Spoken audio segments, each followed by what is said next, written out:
Hello বন্ধুরা, আমি এসে গেছি সম্পা তোমাদের জন্য আজকে ইঁচড় চিংড়ি নিয়ে। তো দেখো, ইঁচড়টাকে আমি ভালো করে কেটে ধুয়ে পরিষ্কার করে নিয়েছি। এবার কড়াইতে দিয়ে দিয়েছি। এর মধ্যে আমি দিয়ে দেবো জল, পরিমাণ মতো জল দেবো। ইঁচড়টাকে একটু ভাপিয়ে নেব। তো ইঁচড়টাকে জল দেবো। জল দেওয়ার পর এর মধ্যে 1 চামচ লবণ দেবো আর 1 চামচ হলুদ দিয়ে দেবো। তো দেখো, জলটা আমি দিয়ে দিলাম। গ্যাসটা এবার অন করব। গ্যাসটা অন করে ইঁচড়টা আমি ভাপিয়ে নেব কিছুক্ষণের জন্য। আর আলুটাও আমি সেদ্ধ করে রেখেছি। আলুটা সেদ্ধ করে টুকরো টুকরো করে কেটে রেখেছি, তোমাদের দেখাবো আমি পরে। তো দেখো, আলুটা ইঁচড়টা আমি সেদ্ধ বসিয়ে দিয়েছি। এর মধ্যে আমি 1 চামচ লবণ দিয়ে দেবো, 1 চামচ হলুদ দিয়ে দেবো। দিয়ে এটাকে একটু ঢাকা দিয়ে 2-3 মিনিট মতন এটা সেদ্ধ হতে দেবো।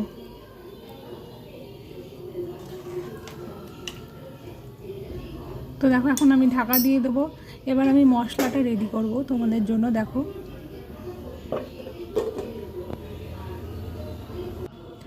দেখো এখানে আমি আদা, রসুন আর কাঁচা লঙ্কা বেটে নিয়েছি। আর এখানে আছে পেঁয়াজ বাটা, আর এখানে আছে টমেটো বাটা, আর এখানে রয়েছে এই মশলাগুলো আমি ভাজবো। ভেজে মিক্সিতে আমি গুঁড়ো করে নেব। ধনে, জিরে, গোটা গরম মশলা আর গোলমরিচ, এই সমস্ত মশলাটা আমি ভালো করে ভেজে গুঁড়ো করে নেব। এরপর তুমি দেখো, এরপরে এঁচড়টা সেদ্ধ হয়ে গেলে এরকম মশলাটা আমি ভালো করে ভেজে নিচ্ছি। এঁচড়টা ওদিকে সেদ্ধ হচ্ছে আর মশলাটাও ভালো করে ভাজা হচ্ছে। ভেজে এটাকে আমি শিলে গুঁড়ো করে নেব। তোমরা চাইলে মিক্সিতেও গুঁড়ো করে নিতে পারো। এটা সামান্য অল্প একটু মশলা বলে আমি শিলেই গুঁড়ো করে নিচ্ছি। এবার আমি দেখো কড়াইটা বসিয়ে দিয়েছি। কড়াইতে তেল দিয়ে দিলাম। চিংড়ি মাছগুলো তার আগেই আমি ধুয়ে পরিষ্কার করে নিয়েছি, আর এতে নুন, হলুদ সব মাখিয়ে নিয়েছি। এবার আমি চিংড়িগুলো ভালো করে ভেজে নেব। দেখো, চিংড়িগুলোতে আমি লবণ, হলুদ ভালো করে মাখিয়ে নিচ্ছি।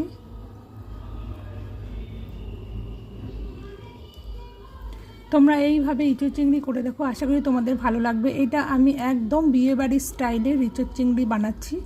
তোমরা খেয়ে দেখো করে, তোমাদের নিশ্চয়ই ভালো লাগবে। তো দেখো, তেলটা গরম হয়ে গেছে। এবার আমি এর মধ্যে চিংড়ি মাছগুলো দিয়ে দেবো।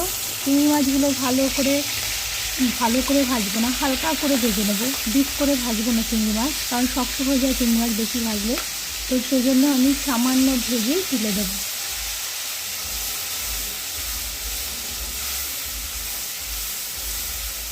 তো দেখো, চিংড়ি মাছটা আমার প্রায় ভাজা হয়ে গেছে। এবার আমি এটাকে তুলে নেব।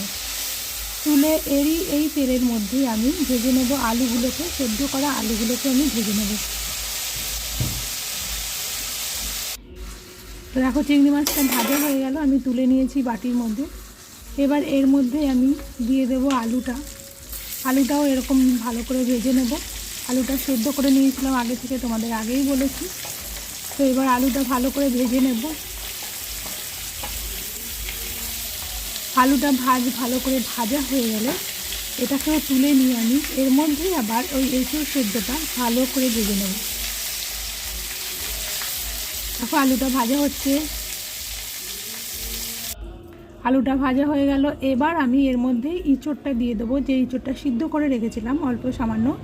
তো এবার ইঁচড়টাকে আমি এর মধ্যে দিয়ে দেবো। সামান্য না, 90% আমার সেদ্ধ হয়ে গেছে এঁচড়।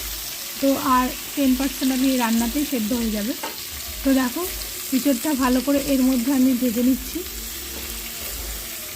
ইঁচড়টা ভাজা হয়ে গেলে তারপর আমি কড়াইতে তেল দেব।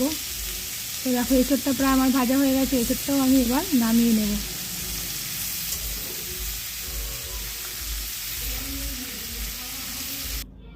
দেখো, এঁচড়টা আমি নামিয়ে নিয়েছি ভেজে। এবার আমি ওই কড়াইতেই তেল দেব। তেলের মধ্যে গোটা গরম মশলা আর তেজপাতা আর গোটা জিরে ফোড়ন দেব। তো দেখো, এর মধ্যে আমি তেল দিয়ে দিচ্ছি, সাদা তেল। এবার এর মধ্যে আমি দিয়ে দেবো গোটা জিরে আর গোটা গরম মশলা আর তেজপাতা।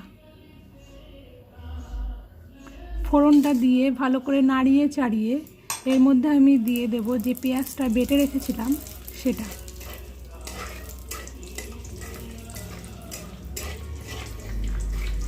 তো তো দেখো ভালো করে নাড়ানো চাড়ানো হয়ে এসছে। এবার আমি এর মধ্যে দিয়ে দেবো পেঁয়াজ বাটাটা।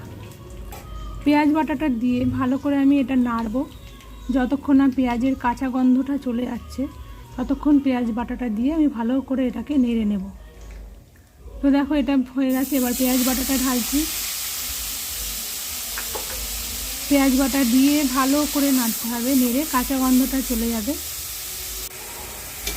দেখো হয়ে এসছে আমার। এরপর এর মধ্যে আমি আদা রসুন আর কাঁচা লঙ্কা পেস্টটা দেবো। এটা দিয়ে ভালো করে নাড়বো আমি।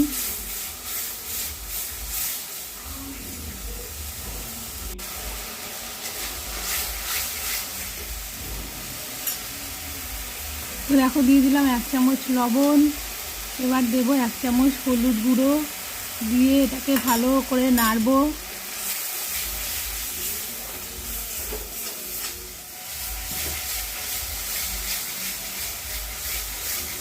এবার এর মধ্যে আমি দিয়ে দেবো টমেটো পিউরিটা। টমেটোটা দিয়ে ভালো করে নেড়ে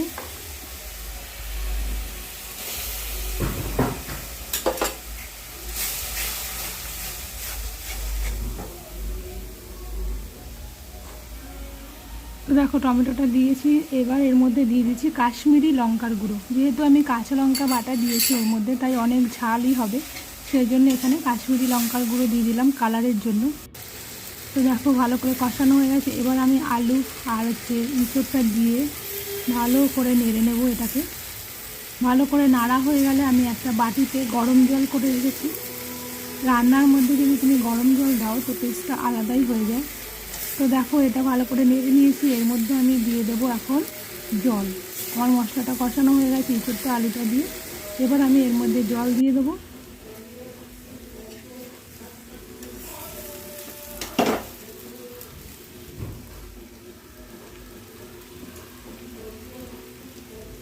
তো দেখো এর মধ্যে আমি জল দিয়ে দিলাম পরিমাণ মতো। জলটা দেওয়ার পর ফুটলে এর মধ্যে আমি চিংড়ি মাছগুলো দিয়ে দেবো।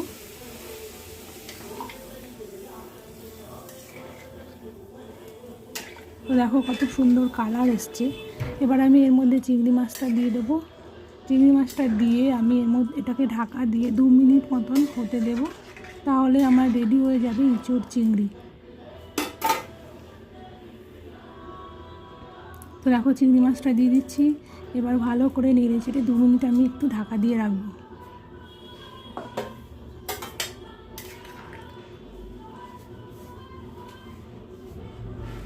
দু মিনিট ঢাকা দেওয়ার পর ঢাকনাটা খুলে এর মধ্যে আমি যে ভাজা মশলাটা করে রেখেছিলাম সেই ভাজা মশলা দেব, আর দেব 1 চা চামচ চিনি, আর দেব সামান্য ঘি, 1 চা চামচ ঘি দিয়ে নামিয়ে নেব।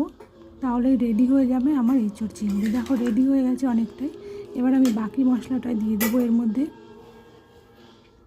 এই দেখো ভাজা মশলাটা ভেজে রেখেছিলাম সেটা দিলাম, আর দেবো 1 চা চামচ চিনি,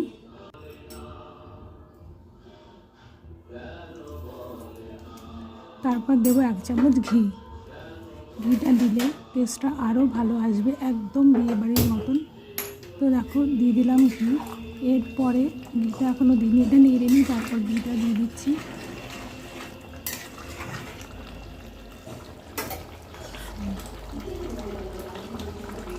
তো দেখো ঘিটা দিয়ে আমি গ্যাসটা এবার অফ করে দেবো।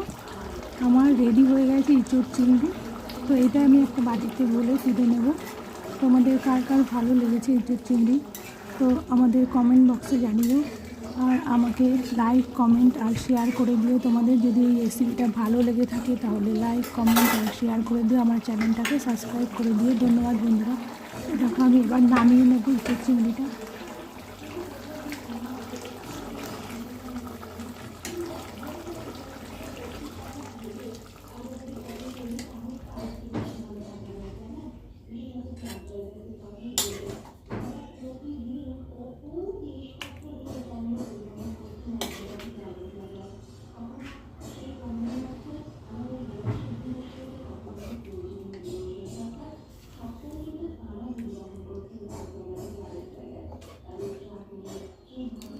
দেখো রেডি হয়ে গেছে আমার ইঁচড় চিংড়ি।